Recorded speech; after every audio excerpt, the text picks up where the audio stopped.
La réaction des gens après la victoire des États-Unis. J'espère que vous avez remarqué que ces malades mentaux, ils donnent l'heure à aucune équipe qui a joué en Coupe du Monde pour l'instant. Il n'y a aucune équipe qui parle avec les États-Unis en termes de jeu, en termes de technique, en termes de justesse. C'est trop fort ce qu'ils ont proposé. En deuxième mi-temps, ils ont levé le pied en mode tranquille, il y a 3 buts d'avance.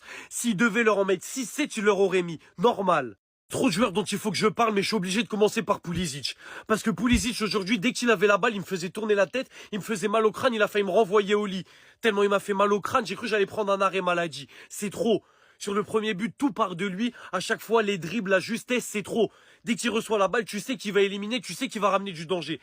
Les meilleurs matchs se jouent pendant que tout le monde dort, les gars. Le match de folie auquel on vient d'assister, les gars, c'était pas du soccer, hein. C'était du football. L'aura AURA de Balogun ce soir, les gars. Non, waouh. Les États-Unis, pardon, je m'attendais pas à une telle masterclass, hein. Ils ont bien montré ce soir que c'est chez eux que ça se passe, les gars. Et alors, entre le doublé de Balogun et l'externe de Reina à la 97e minute, les gars, je suis choquée. Je suis choquée. À chaque fois, tu crois que tu as assisté au plus beau but de la compétition, mais en fait, il y a quelqu'un derrière qui vient te dire que non, c'est mon but le meilleur. L'exter qu'il a envoyé, les gars, pour venir siffler la fin du match.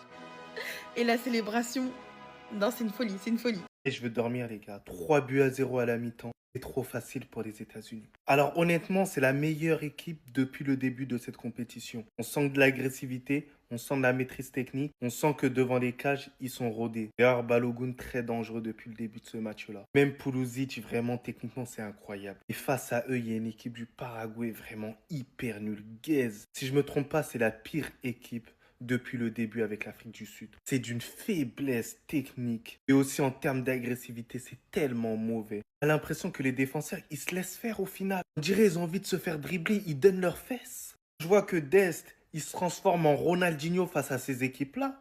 Mais je me pose des questions au final. Je me pose des questions. Est-ce qu'au final, c'est les États-Unis qui sont devenus trop forts au final?